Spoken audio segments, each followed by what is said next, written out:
capable of taking down entire armies all by themselves. These powerhouses are the stuff of myths and legends. Are there such extraordinary monuments of raw power in our favourite pirate saga? To answer that question, we bring to you the top 10 One Piece one-man army moments. So hang on to your hats as we tackle these mighty monsters.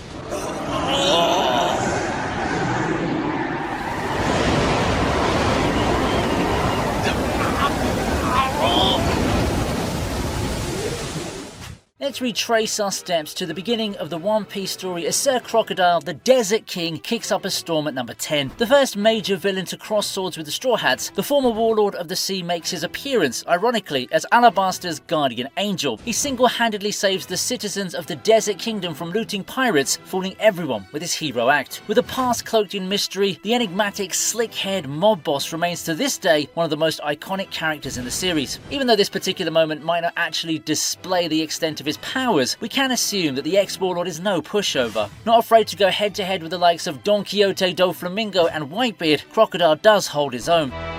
海賊の格が違うんだ、豚野郎。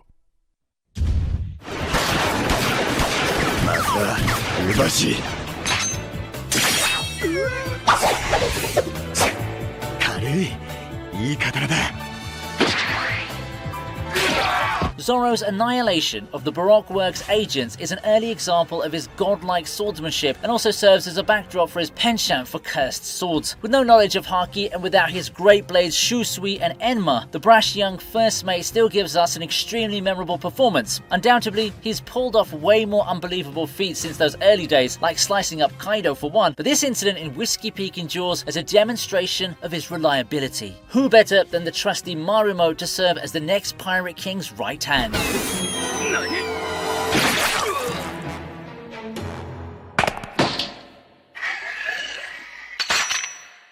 Speaking of one-man armies, it's but obvious that the main protagonist should be able to pull off a daredevil stunt or two, and that's why at number 8 we have Monkey D. Luffy as he KOs an army of 50,000.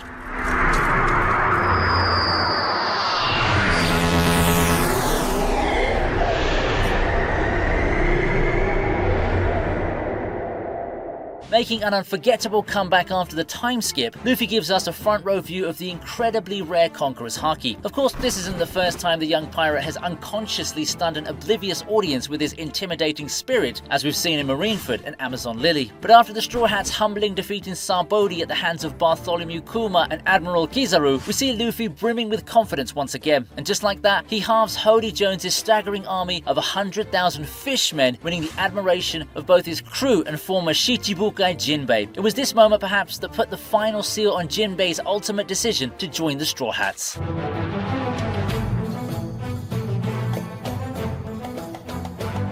Number 7 is God Enel, as he proves that raw power matters more than numbers.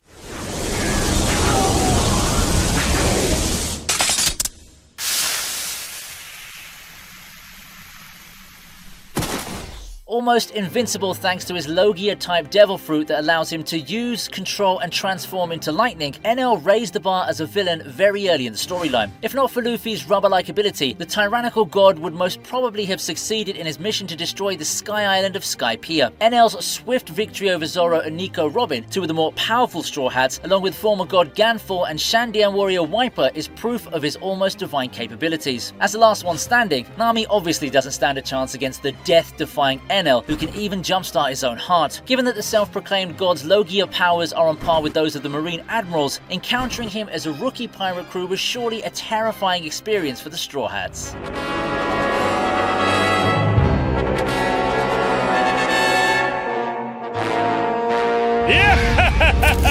Our next candidate at number 6 is former Marine Admiral Aokiji running circles around the Straw Hats.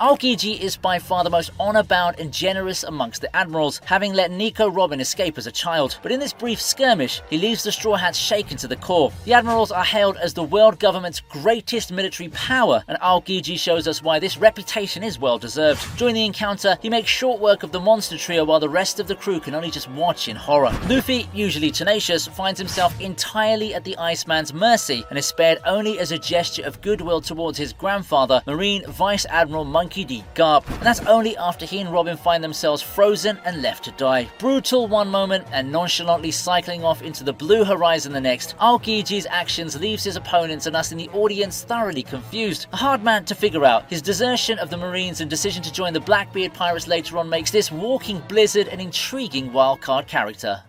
それとも本気で俺に勝つ気でいたのか?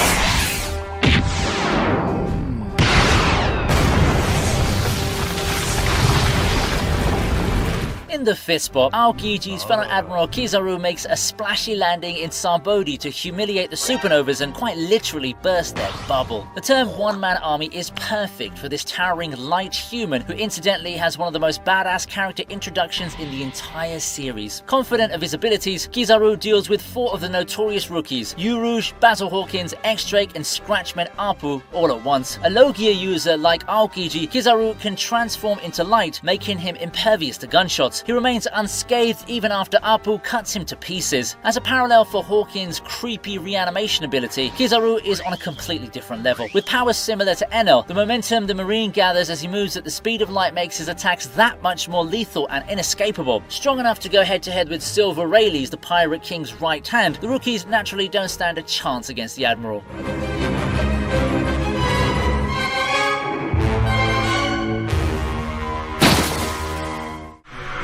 無通り竜巻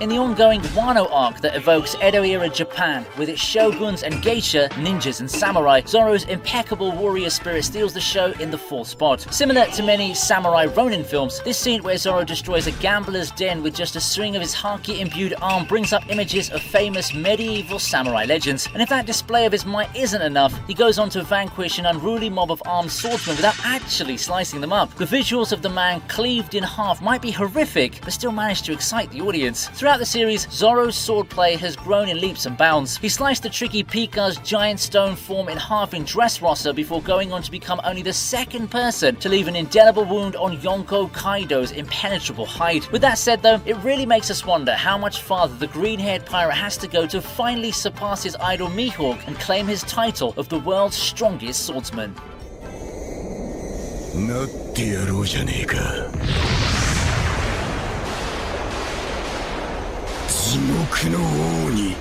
This top 10 wouldn't be complete without at least another mention of Luffy. So at number 3, we have him knocking out an army of Marines and pirates all by himself in the Paramount War.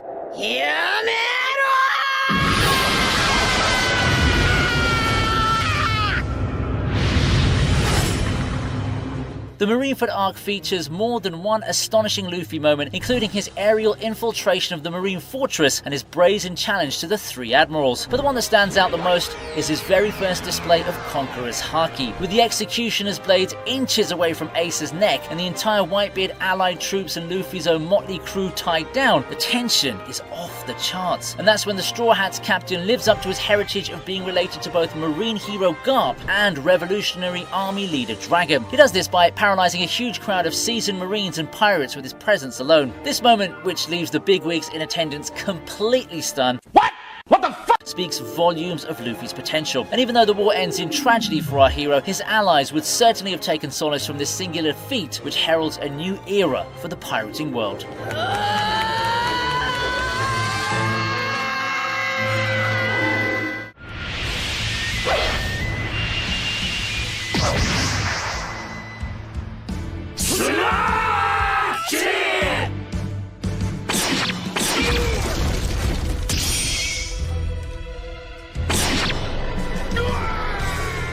A grudge match that takes the runners-up spot as Kaido accepts the challenge of the Akazaya 9, who've set out to avenge their fallen lord Gozuki Oden after a 20-year wait. In this fantastically choreographed samurai assault, the 9 Avengers sadly lack the power to overwhelm the Azure Dragon. Any fight with Kaido in it is almost always a one-man army show. In this one, the samurai might not pose much of a threat to him, but Kaido acknowledges their resolve and courage and fights them with the respect they deserve. This elevates what would otherwise have been a one-sided bloodbath. Suicidal at times, Kaido's fascination with the glory of death, especially on the battlefield, is what sets him apart from other villains, making him an intriguing character study. Amongst the Yonkos we've come across so far, Big Mom is easily distracted, while Whitebeard was ill and quite old at the time of his death. So that leaves Kaido, who doesn't really seem to have any weakness, more so against opponents who aren't in the same class as Luffy. But then the road is long, and we've yet to see who else is left to challenge our next Pirate King.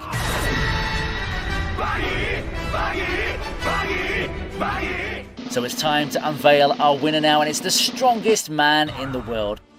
新時代に俺の乗り込む船はねえ。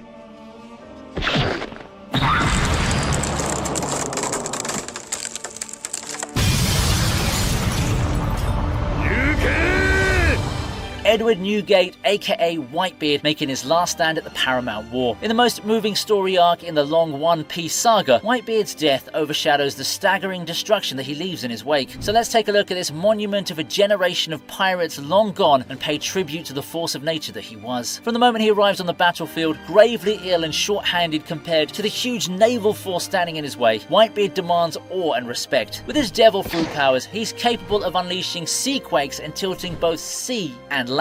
Without these abilities, and despite his frail condition, he can still bear down on the Marines with his pure physical strength. But what makes him memorable isn't just his power, but his modest attitude towards his crew, each of whom he considers his son. Uninterested in the title of Pirate King or finding the One Piece, Whitebeard shows us the importance of family. With his honourable spirit, he brings shame to the underhanded tactics used by the Marines, ironically called the Pillars of Justice. And there lies the rare legacy of a truly great pirate. ワンピースは実在する And with that, we come to the end of our video. It's a never-ending journey with One Piece as we grow with the characters, revel in their victories, and mourn their tragedies. As we wait for more of this tumultuous adventure, it's nice to revisit these past events. Don't you think so? So if you enjoyed the video, do subscribe and leave us your thoughts in the comments below. Till next time.